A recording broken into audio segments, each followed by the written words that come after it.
because everybody are tired of the incumbent president, Muhammad Buhari, and people are now for Atiku Abubakar.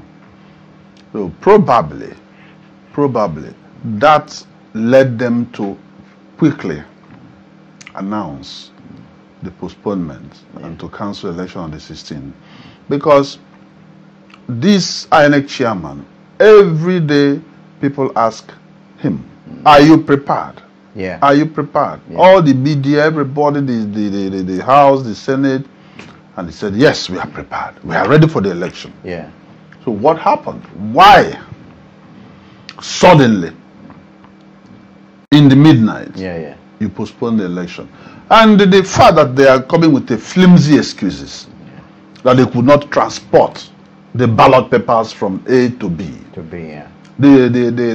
Some INEC offices were burned. This is 4 years. They had 4 years. They were preparing themselves. 4 good years to prepare this election. But all these things are just child play. In fact, they are talking to people as if the people are they don't have sense. They don't think. They mentioned bad weather as well. Bad weather. Bad weather. Can you imagine that? Bad weather in Nigeria. Yeah, but can you imagine? The issue that these people should have been prepared, doubly prepared, and have plan B in case if anything goes wrong. Exactly. I was thinking yes. About that, if INEC offices got burned, of course you have other ballot papers. You have safe areas. But why should the INEC office got burned? You know. So these are the things that happens in Nigeria, but they are not right. It is not the norms. It's not what's supposed to have been for a great country called Nigeria. Other African countries are looking upon to show them example. Unfortunately, we are now being led, and that is the reason. There are more reasons as we go deep into this discussion. Let me give way for my... What do you think at the moment? I think it's just a pity, to be honest with you. You know, the problem with our country is some people are above the law. Majority of the time you see people are above the law. Because this postponement has happened before. It has occurred not once, not twice. You understand? And nothing was said about it. Nothing was done about it. Nobody was, you know, like used as a scapegoat. So they think, I mean, if people in the past could do it and get away with it. We can. Because if somebody has been used as a scapegoat, punished for that, I'm telling you, it will not occur again. Correct. But Nigeria is a place where somebody will just detect something and it happens and nobody coughs and nobody, you know, it's not done. But Nigeria's got the law. We've got the law. You've got courts and so on. If an issue of this nature happens, you quickly run to the courts and say, look, those who are responsible, for example, now the others are suggesting this anyway, not just me, but... Is it going to happen? It's not going to happen. It's not going to happen because it's like taking your master to court. Even at the press conference, somebody was saying, "Oh, probably we'll discuss this at the court level." Because you've disappointed us. We've lost this. We've lost that. You know, I'll tell you my costs and all that. We would, you know. But are you going to hear that happen? No. So, but are the costs going to be incurred by the government, or they are going to be incurred by the Electoral Commission itself? Because it has given a huge budget to run this whole thing. And nobody knows. Nobody knows. Nobody can answer that question except the INEC and actually the government themselves. Because they are one and the other. You see, the judiciary also being played with. We all know. So the fact that the judiciary is supposed to be independent. When such things happen and if you go to court, there's supposed to be a quick sitting and a quick judgment, followed by the rule of law. But unfortunately, it cannot happen in that country. It can't. That I know because the president thinks that is Alpha and Omega, is the above the law, is an almighty, but they cannot sue him or bring him to book. A country where when the court rules, the president unrule it. That is very. Now, there was a suggestion from several of the presidential candidates that with this happening, could there be a way we could change the next, in future, for example, that those who want to take part in the elections, who elect independent officials, should be part of an election, in a sense that the independent officials are put into place. They're not necessarily brought in by the government, but these are independent people to be all those who are participating in election to foresee, just like a jury.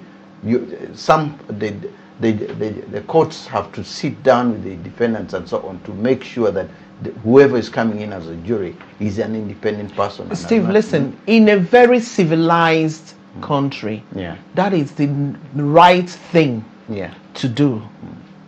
But when you are running against an incumbent president, it's very difficult, especially somebody who is clinging on to power with his last blood. Okay. I'm telling you, they detect what happened. He removes anybody who he thinks is going to stand against his winning and replaces at its own will. But if that person was put into that position by the majority of other people, and he doesn't have majority through what? Votes. That's what I'm saying. But that can't happen in Nigeria. The independent it can't happen. National or Nigerian Electoral Commission or commission supposed to be independent. How is supposed to be independent? How are they appointed to that? They were appointed by the government. After all, it's the president who nominates. Exactly. Who appoints. Yes, the president. But without that, even without president appointing or whatever, even if the president appoints, it's supposed to be independent. It doesn't supposed to work for the president. It's supposed to be very neutral to conduct the election. But are they neutral? They are not. So, but the problem here we are talking about is, why should the chairman of electoral committee, the INEC, wake up in the midnight and make an announcement, make an announcement that is cancelling or is postponing election? Do you want to tell me he doesn't know that that election wouldn't hold? He knew that far back. Of course.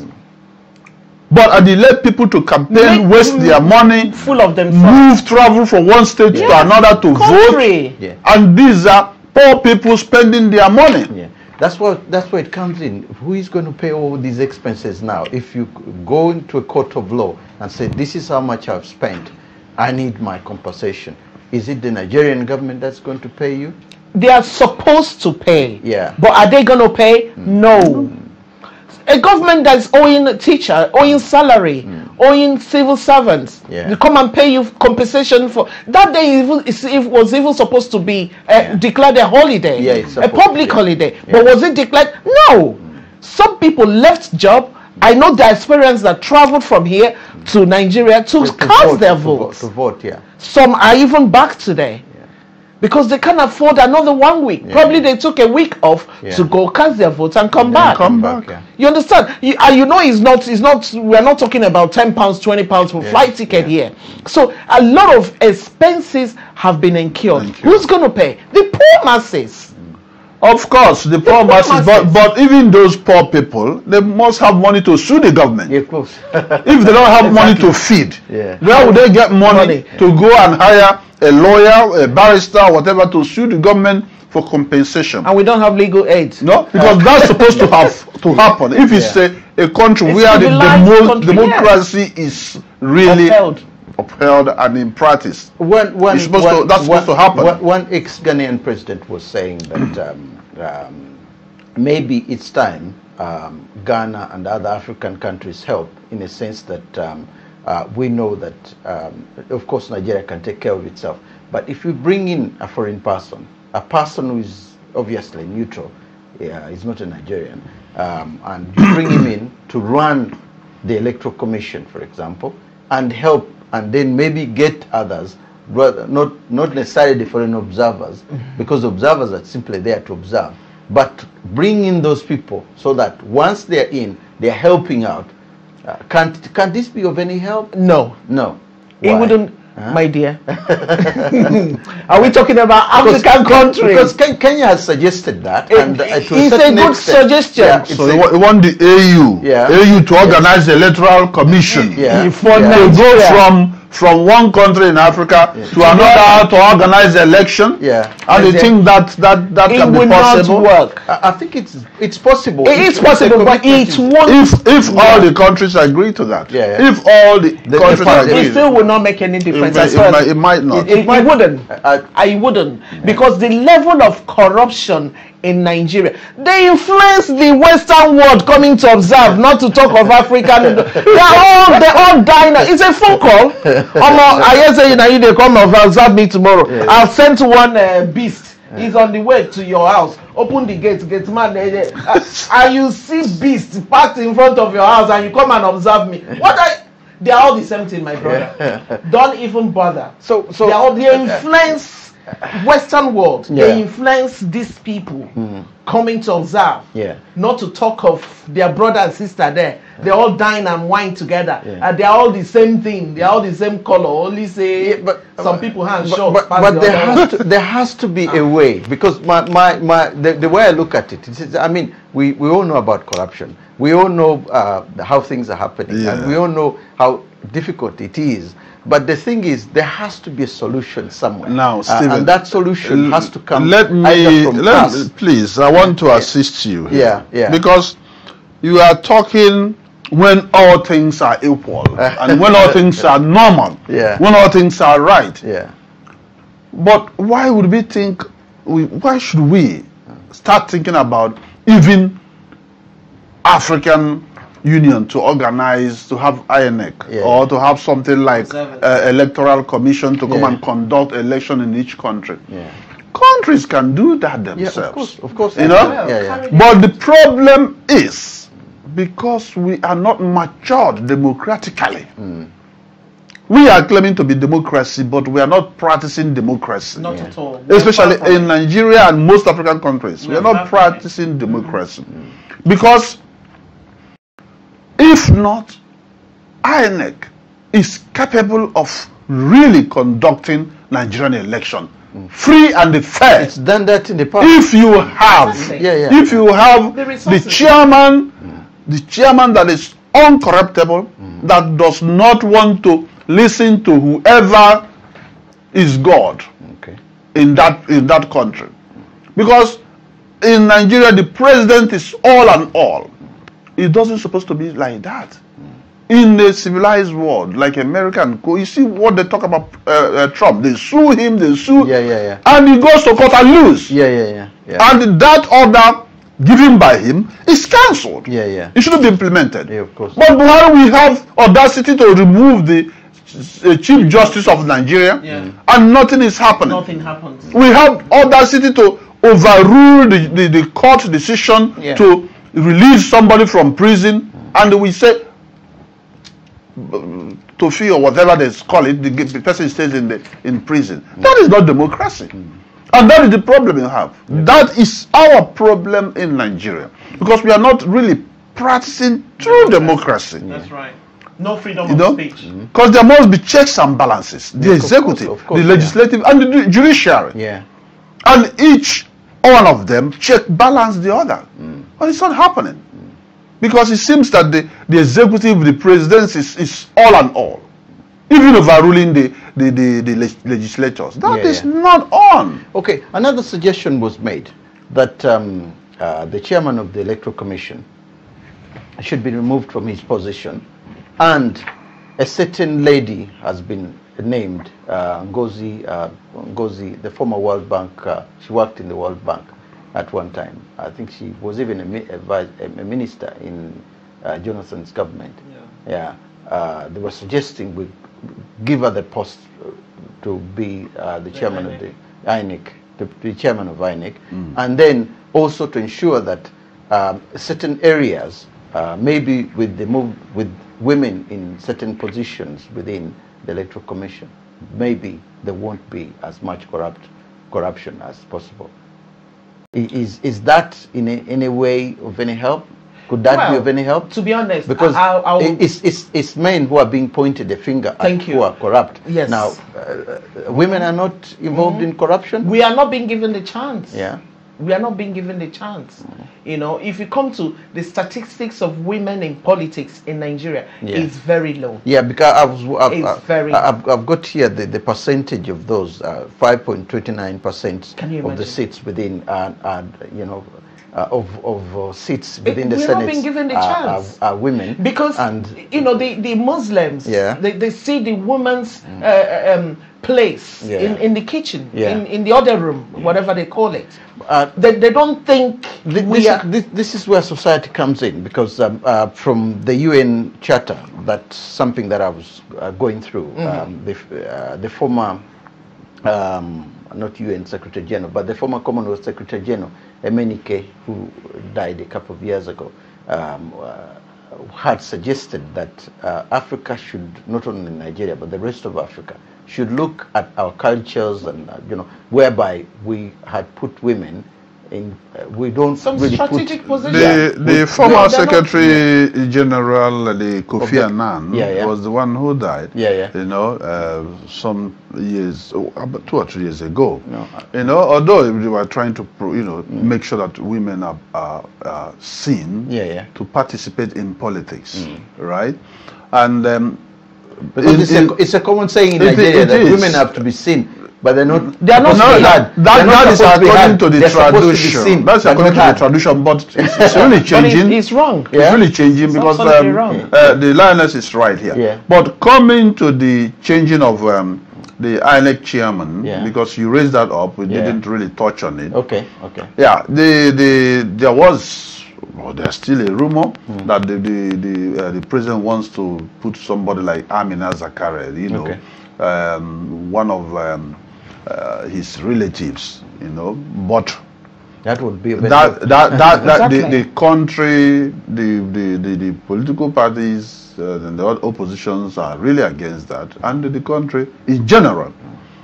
So that is still on, but because the pressure was too much, and that's why the current chairman, Mahmoud Abubakar, is still in place. Because actually, if he's in a Western world, he's supposed to go. Oh, yeah, to resign. You'd have gone straight away. Because that is incompetent. Yeah, exactly. Straight away.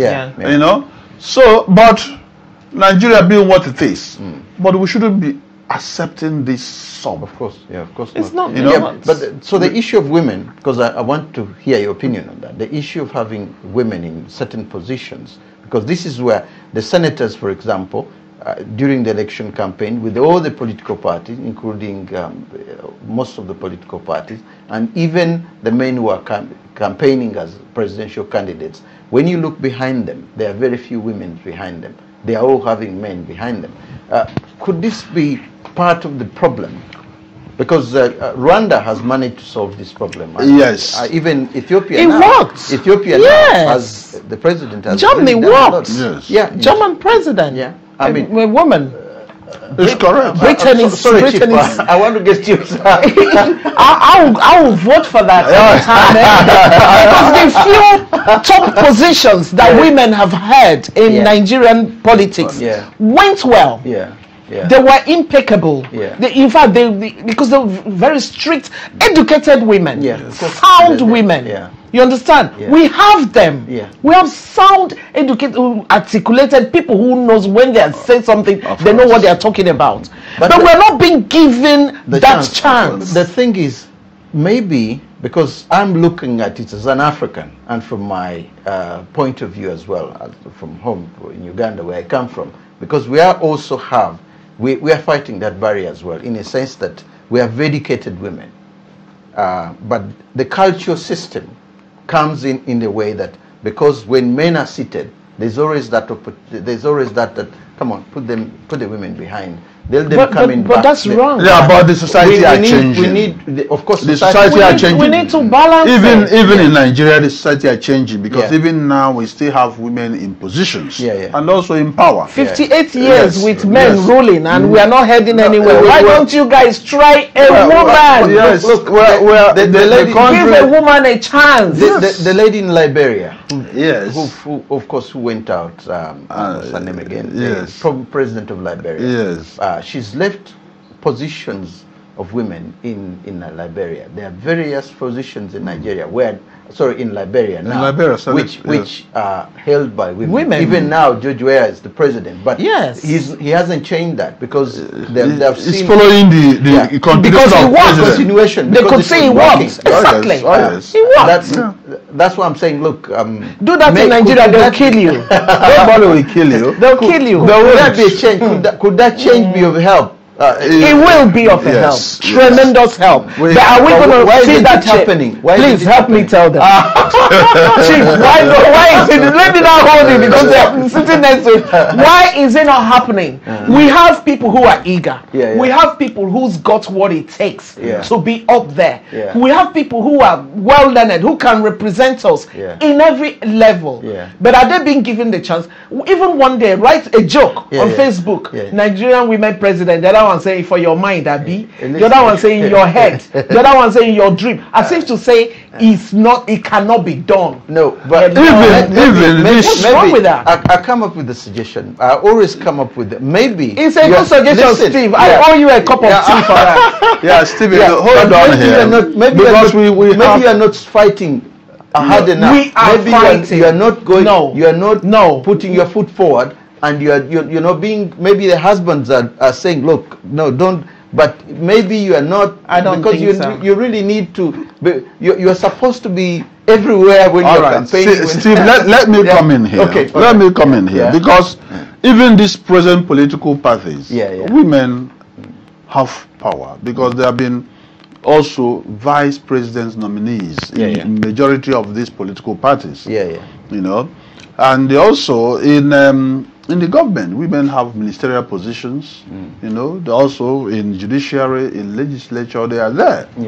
You know, but I can agree that we need more women to participate. We need to encourage them. And we need to encourage women. Empower them. Participation, of course. Thank you. And empowering women is therefore making sure that there will be sort of affirmative rule, you know, like they have in America, giving certain percentage to women in politics, even in the House of Assembly, Senate, you know, like even here, you know, Labour parties, all the councillors, they have quotas for women.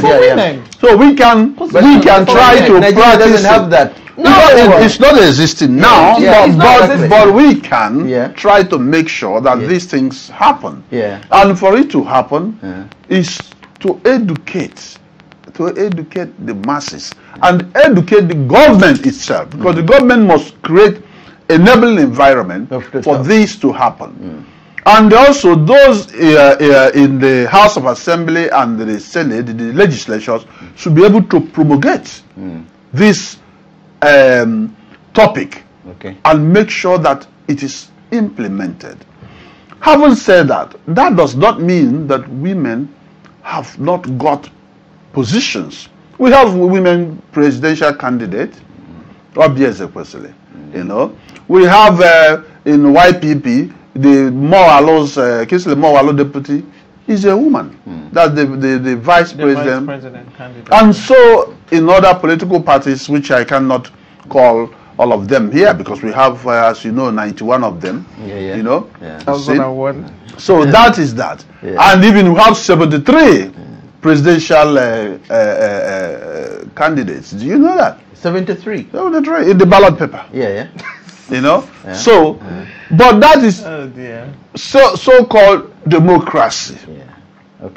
Democracy in mirror, but not true democracy. It's not real democracy. Because the true democracy, these things happening now should not be happening. Of course they shouldn't. There shouldn't be killings. There shouldn't be violence. There shouldn't be electoral rigging. There shouldn't be the voters' card being bought here and there, or the INEC offices being burned to results. Imagine the results being falsified, or the PVC card being thrown away everywhere.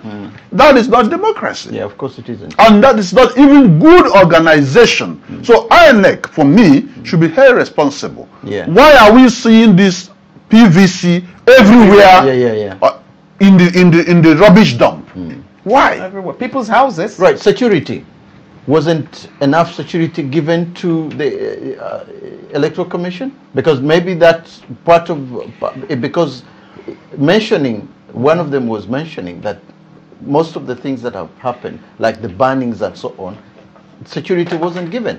And although Buhari says that security was given, but compared to what had happened during Jonathan's time, the security, maybe lack of payment, maybe lack of what, that could have been the difference between that election where Jonathan lost and the current election.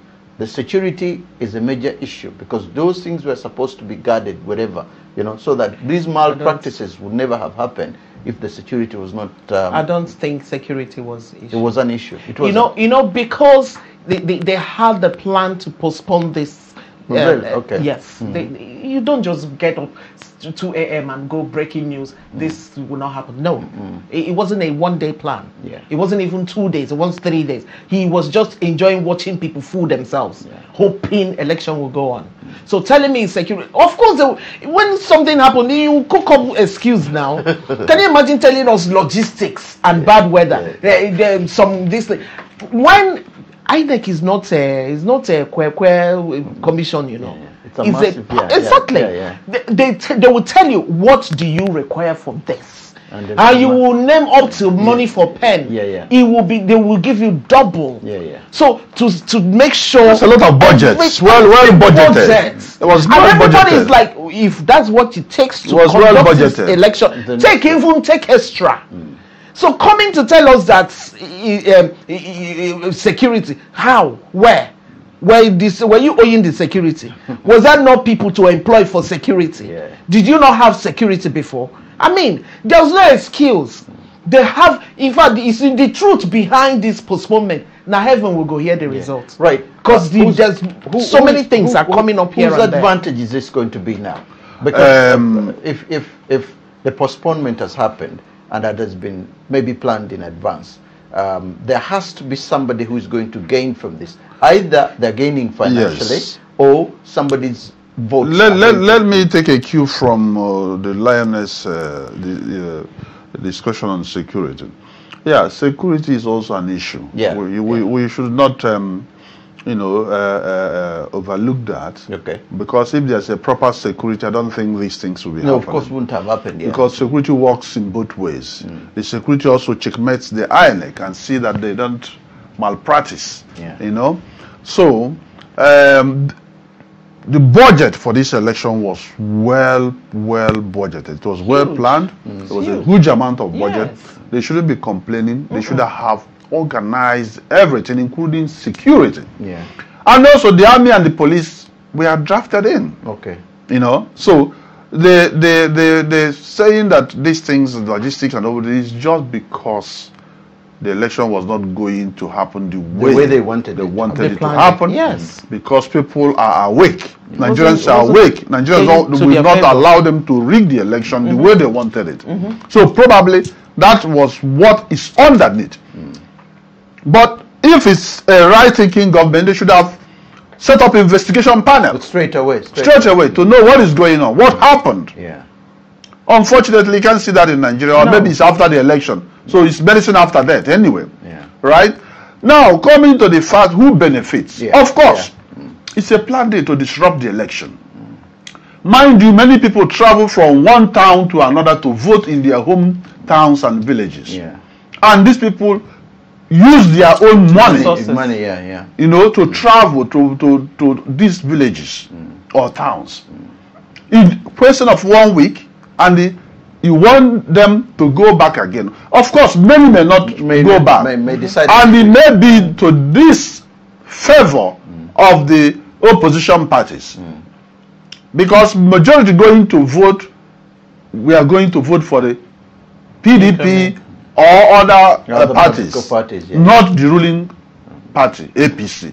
So it might, at last or in turn or in disguise, favor APC.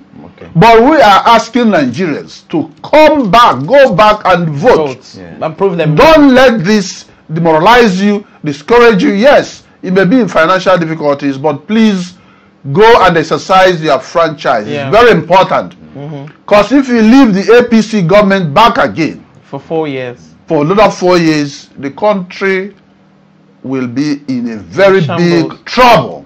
So try and go back and vote again. So that is what we are talking about. Because this postponement was to destabilize and to disorganize people, Nigerians. So therefore, some people can fed up and say, oh, okay, that's it, I won't go and vote again. And then the few that will go may be going to vote for the ruling party because it might be their plan. So therefore, Nigerians should come out en masse, go on 23rd of February 2019 and cast their vote. Let me whatever it takes. Let me say something very quickly. You know what happened? A lot of people that traveled to vote were the PDP members. A lot of them, especially those who live in the north area, they traveled to their various homes back home in southeast to cast their votes. You understand? So the majority of the people losing out are the opposition parties. Yes, they are the ones losing out. Because they were the ones who traveled. Even a lot traveled from here to vote for PDP. Even from overseas. Yes, a lot traveled. Who have the so PDP. They are the ones losing out. That's why they cannot be bothered. We even understand that the so-called president went out to vote on that very day. Can you imagine? He went to vote on claiming that he didn't know it was postponed. You know? So I don't know who is fooling who. To be honest, it's the promises. But just like the doctor said, what I would urge Nigerians to do is, whatever it may have cost you, whatever you may have spent, spend it now to secure your 4 years future. Correct. There is no point you saving that 1,000 or 2,000 naira for transport or more than, I don't understand, more than, you know, for 4 years in agony, 4 years in hell, 4 years in torment. Tormentation. There's another rumor coming out, which it could be fake news or something like that. But also saying, look, with the way 1 week was not enough to organize places where some of the things went, the malpractices went wrong, that the request could be there to extend it to another 2 or 3 months, like they did in Congo, so that what happened is that whatever was not dealt with this time around, they could put more. Well, who is feeling who? After 4 years? After 4 years? So are we done? Whether it's going to happen or not? I don't know where that one is coming from. I don't see that happening. Because these people should have been well planned themselves. It shouldn't be happening. The observers who came in from other parts of Africa, and the Tanzanian head of the observers was hard. They didn't bring this out anyway, so don't quote me. It was simply somebody was overheard someone telling him that, listen, there's a possibility we're having this, but can it be possible that people come back in 3 to 4 months' time and we collect all the things that went wrong? So you might be here now knowing everything is going to happen on the 23rd, and then suddenly before the 23rd, midweek or something, then they realize that, listen, we're having a problem. We might not be in position within 1 week. That shows that they didn't plan anything. Then what is INEC there for? What did they do for 4 years? If at this late hour they'll be claiming they are not prepared to really conduct Nigerian election, why are they there? They should then close the office. These are the organization mapped, given all the tasks, all the budget finances to be able to make sure they conduct Nigerian election free, fair. Now, if it goes, if hold on, because I can't accept that somebody at this time can come and tell us that they're postponing the election for 2 or 3 months. For who? Is it to prepare a grant for rigging, or is it to extend the current government's tenure? We are talking about Nigeria. But we're talking about. Of course, all things are possible in Nigeria. My worry there that would be very sad indeed. What might happen if that happens? I think Nigerians will lose hope. They could. They will say, let's forget about the election. We will not accept that. You have about election. You always have rights in the streets. The oppositions will rise up. Yes. Nigerians will rise up. And we don't want violence. We don't want a fight. We don't want any trouble. So the best interest of Nigerians is to be able to organize this election and conduct it free and fair. The fear there then, if that happens to be the case, then you're more likely to see the army coming in. That's right. Which could killing and shooting. Which could tear gassing. No, the army cannot come in. No, they will. They won't come in. At this time in our democracy, no, army will not come in.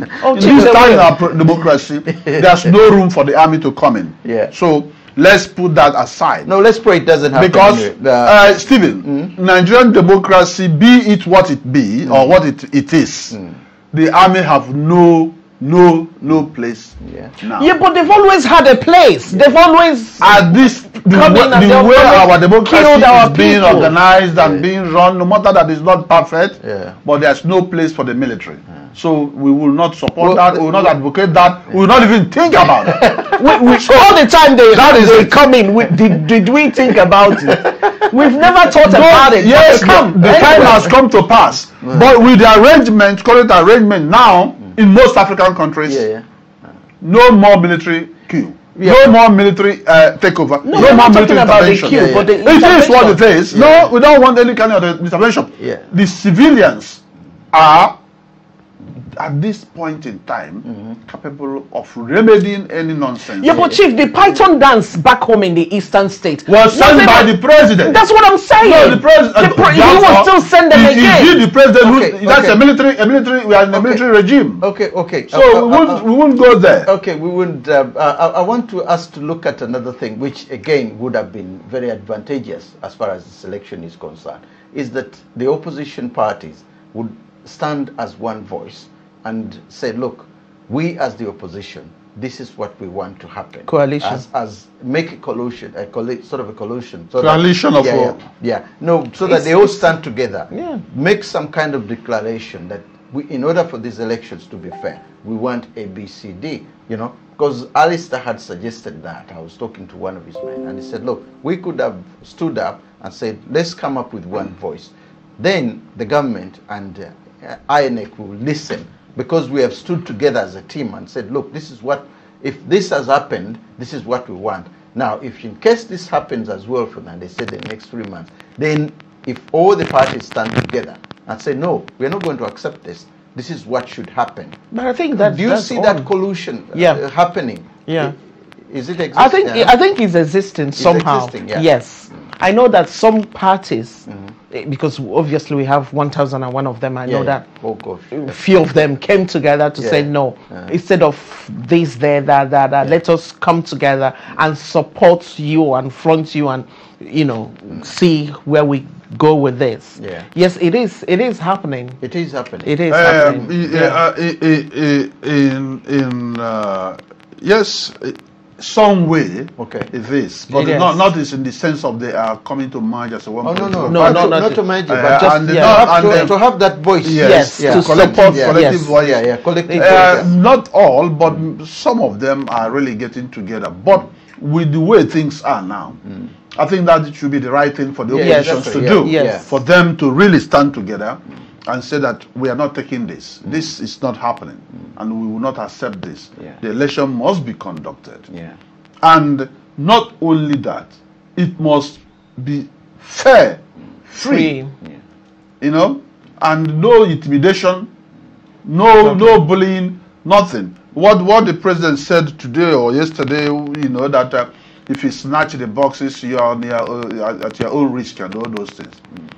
Of course, we shouldn't allow anybody to snatch the ballot boxes. Why must that be? Why should there must be adequate securities.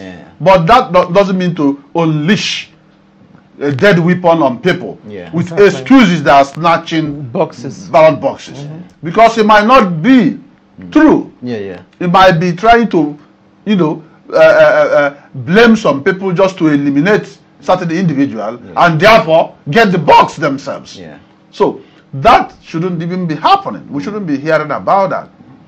There must be adequate checks and balances, and there must be, all the political party representatives must be in the polling booths, where the ward where each election is being conducted, and to see that things went on normally, peacefully, and free and fair election. And that is what we are advocating. One more thing is that the police should do their job. The police should do their job. If the army are there to maintain peace, the army should be maintaining peace, and the army should not be seen to be against the people because they are defending the interests of one political party.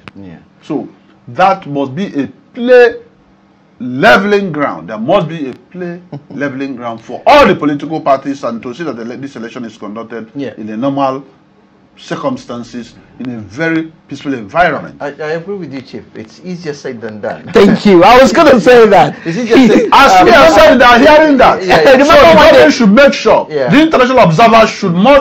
That is what actually they're going to write in their report. But this is where the problem is, because the observers are not going to be at every polling station. No, they are not. Strategic places. And secondly, the worst thing that I've always seen with these elections is that when you look at it, the two leading parties are the only parties who have representatives on each and every region of the country. Usually the other smaller parties have representatives in only smaller areas. And maybe the place where they come from. And it becomes difficult that if you only have two parties, for example, in one area, the representatives of those parties will be the only ones to observe what goes on there. And one party will be stronger than the other in certain areas. Believe me, in Nigeria they will all be there. No, they will not all be there. They won't be there. They will not all be there. They will all be there. You know what? It's very interesting what you're saying about security and the army doing their job and but in most cases, not in all cases, in the real world, in the real world, in the Nigerian world, it's never so. It's a different case. Chief is here telling us army you and I know the score back home. But where the army do their job. Their job as far as they are from top is concerned is to shoot at random. They shoot and kill. Few days ago, custom man shot a gentleman for just 5,000 naira bribe. Shot and killed him. But that is wrong. What is it called? There must be custom. Yes, custom. With gun.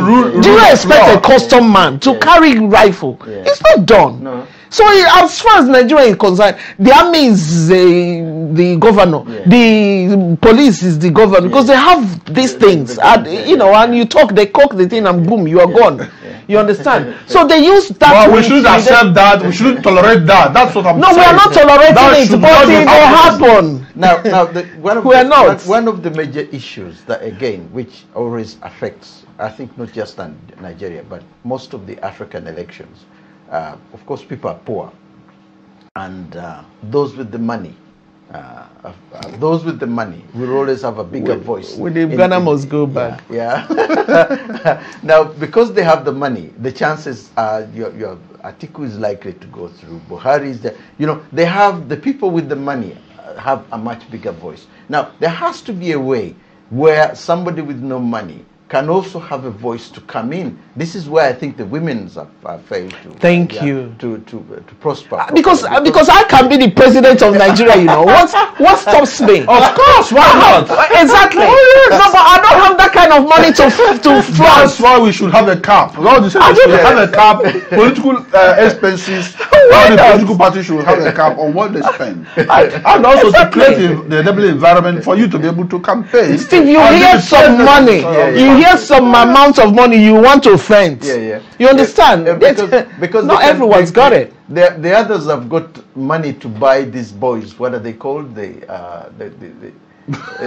boys who are not the boys. The men who always they have their groups. Yeah, the thugs, the Agberos, all of them. They got the thugs and they got all the guys who are trying to campaign on their behalf, whereas the others don't have them. Exactly. They have the area boys who can do that campaign for them. But anyway, so the question of money, has a big impact influence on who comes. Yes, it does. Nigerian election as at now is very expensive game. Very, very. It's very expensive because people spend a lot. And why is the spending? It's because of bribing.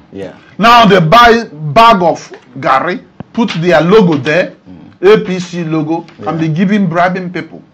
And the masses, you think that you take this bag of Gary, and it will last for you for 4 years.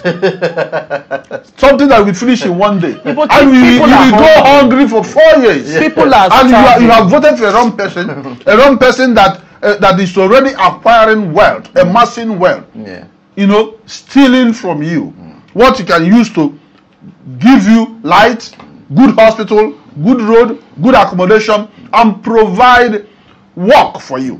Build industries or factories for you to go and work. Now, good schools. Yeah, I know. But if they bring bag of rice and bag of Gary, and you go and sell your vote, so you must vote the right person.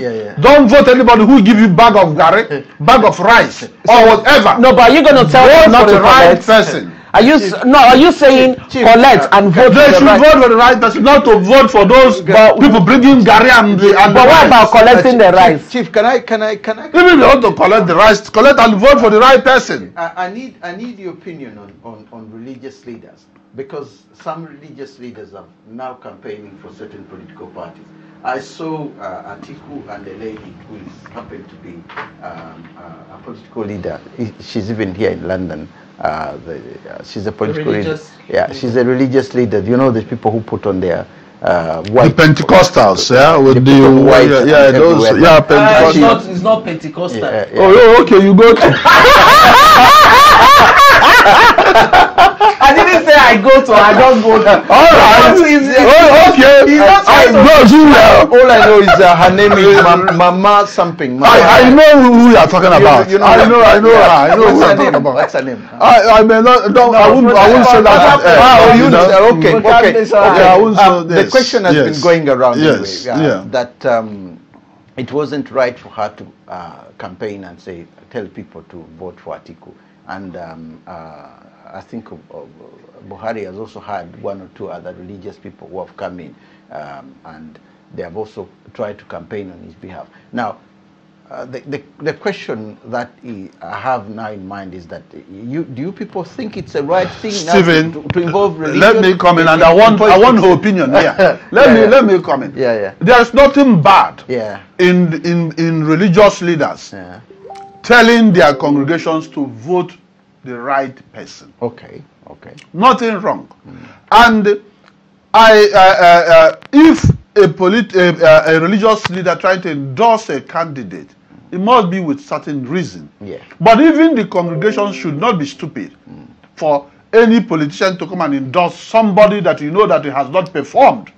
No, you should outright know that there was a sort of bribery there or corruption. Because all of us are living the pain of this government. What I'm saying, the religious leaders have the moral duty to tell their congregations to vote the right person. Go and vote for the right person. Vote for somebody that will bring peace, unite the country, and make your life better. They have right to do that, But I don't believe in all those religious leaders who are fake and who are corrupt, that take money from politicians and try to deceive their congregations to vote for them. You shouldn't. Use your vote wisely. Not because one pastor said this, another pastor said that, you go and vote. Vote for the right person. That is what I'll have to say. That can I have your opinion on that? Because you might have a different opinion. Chief, you have spoken well, but there are some bits from what you said that I don't quite agree with. There is nothing wrong with even a pastor going for a political post. What's wrong with that? No, I'm not saying that they should go for political post. Let's but it's endorsing politicians.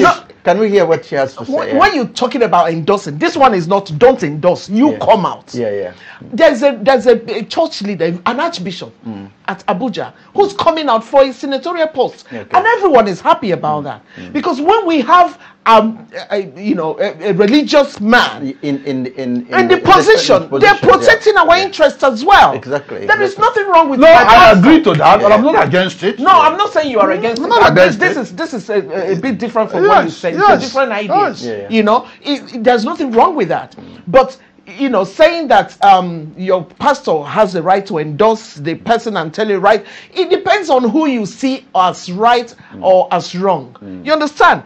Pastor will come and say, vote for A.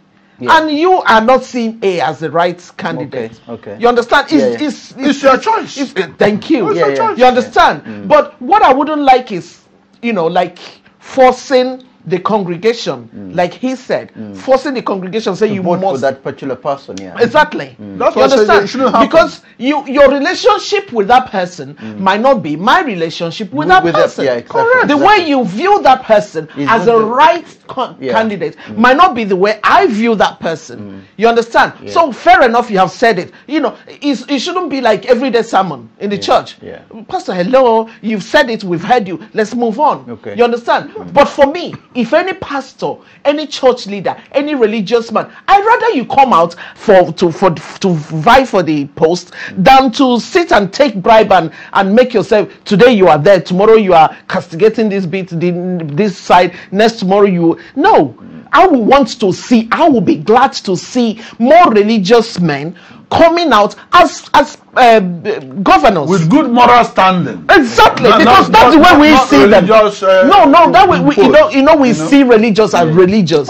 Because when you are religious, and it's now that the religious is being mixed. Before, when you say a pastor, it's like, hey, it's next to God. You understand? So everybody, hey, this one they talk through because but it's not like that anymore. Lioness, the lioness is also applicable to the mosque, to Muslims, to Iman and all those things, because they also go to the mosque, to go to the Iman for endorsement and all those things. So it's not only on the Christian side, it's also on the Muslim side. So therefore, people should vote wisely. Yeah, people should vote wisely. And they only listen to their imam or their pastor just to make a very good decision, and not to go because pastor said go and vote for A. All of you will just go and vote for A. No, we're saying the same thing now. The whole thing was about endorsement. You see, when you're endorsing a person on an individual level, because what the pastor or what it's a right. Please, it's a right to do that. I know, I understand that. Yes. But although it has caused some kind of of course, people will debate it. People will say something. But it's a right to say, if you listen to me, or if you follow me, or if you want, vote for A. Or vote for B. She has that right. But my take, which also from the lioness, is that people should make an informed decision. Don't just go blindly because your pastor has said or because your imam has said. After all, you don't have 20 naira to buy a cup of rice. You cannot suddenly change overnight because you voted for the same person.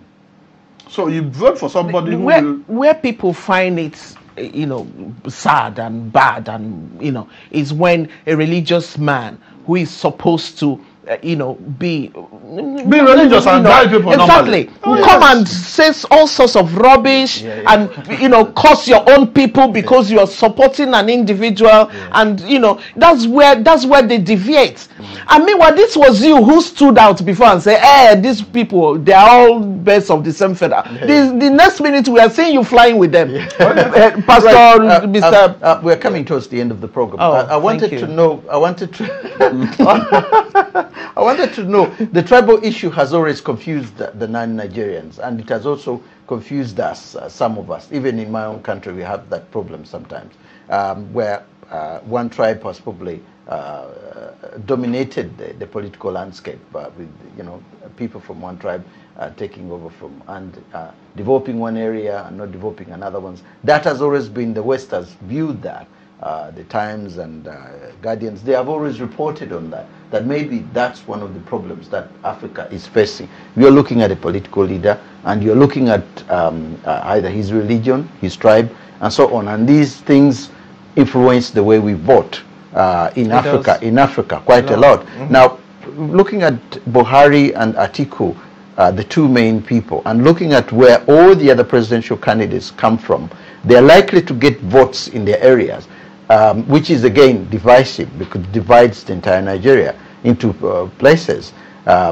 You don't really have that much if you don't see a tribal candidate from your area. Then you stand confused who you could put up. How does Nigeria raise above this? Because we are looking at Nigeria and saying, you know, instead of us raising above this, yeah, we are going our separate ways as years go by, unfortunately. Yeah, really. You know, the marginalization has been there for a long time. In fact, since the inception of the independence, it's been like that. Okay. You understand? And especially the North, since they hijacked the position, you know, it's like they now think it must belong to us. It's our own. You understand? And which is not right. But when we look at the two top candidates now, we are looking at the one who, I know both of them are from the north. They are Muslims. They are Fulani. But we want to look at the one that is more darker than the other, because we have a history with one. Yeah, because they are saying Atiku has more sympathy with the Southerners than more liberal, Buhari. And more articulated. So they're looking at that. He's marrying our sister as well. Oh, okay. So I should. He's marrying our sister as well. I need a take chief on this before we go. An evil man. Yes. Could this be something that could also influence the changes? Religion has been there right from independence, even before independence. You know, but the issue is that we should rise above this. Yeah, of course. Rising above it means that people should really make up their mind and vote for the right person. First and foremost, we have seen the record of the incumbent president, and it's nothing to talk about. Yes, they are both Fulanis, they are both Muslims, you know, and Atiku Abubakar was the former vice president. As at now, the mental faculties of both of them, people should judge, and then somebody that is capable of ruling the country, and not somebody that will be ruling the country by proxy via cabal on faceless people. The cabals, you know, I keep forgetting their names. So that is that. You know, so as at now, Atiku Abubakar, it's capable. It is healthy. Mentally fit to rule the country. And from all the indications, he can do well. Now, don't forget that he married from all the ethnic groups. You know, tribes I always avoid tribe, because tribe has been in the 1900s. And this generation we should be referred as ethnicity.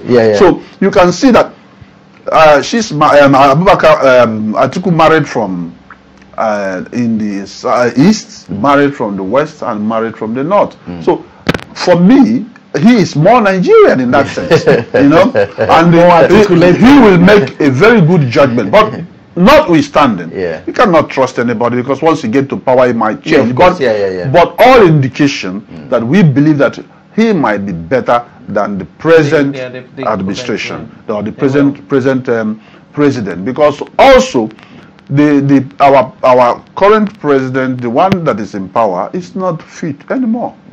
It's not fit anymore. Physically fit, mentally fit. It's not health. The health is not in good order. All of us know that. And it's not fit for the office. So therefore, there's no reason why we should be advocating for him to go another 4 years. You don't have for people to be ruling, you know, presenting him as the president. But we have people who are making the decision at the back.